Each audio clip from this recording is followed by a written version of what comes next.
Watu wa Mungu, how are you? Najua mna hamu sana ya kutaka kujua alichokusudia kutufanya Samia mwana wa Suluhu alivyotuma wale vibaka wake 7 kuja Bunjubi kwa ajili ya kutuua. Lakini kabla sijawapa mkasa huo, naomba nichukue nafasi hii kuwashukuru kwanza nyie ndugu zetu wa Tanzania. Tunawashukuru sana jamani. Mmepaza sauti, mmeimba usiku kucha kutuulizia ni wapi tulipo, ni kitu gani kimetukuta. Hamkukaa kimya, kwa sababu nyinyi ni watu mnaopenda haki. Ninawashukuru sana sana. Tunawashukuru kwa dhati kabisa. Lakini kubwa zaidi, najua mmetuombea. Kwa hakika ninafahamu mmetuombea.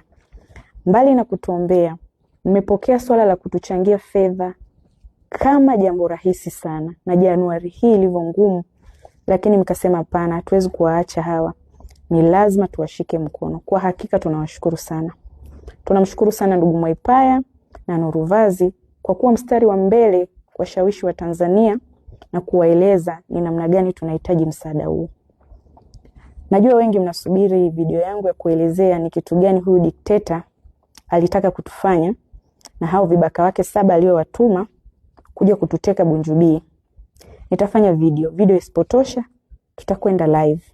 Lakini kwa sasa ninaomba nichukue nafasi hii kuwashukuru na kusema asante sana. Maneno peke yake hayatoshi, lakini ndio nilionayo.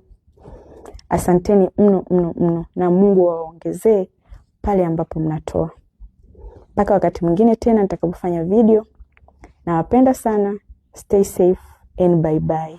Bye bye for now, okay?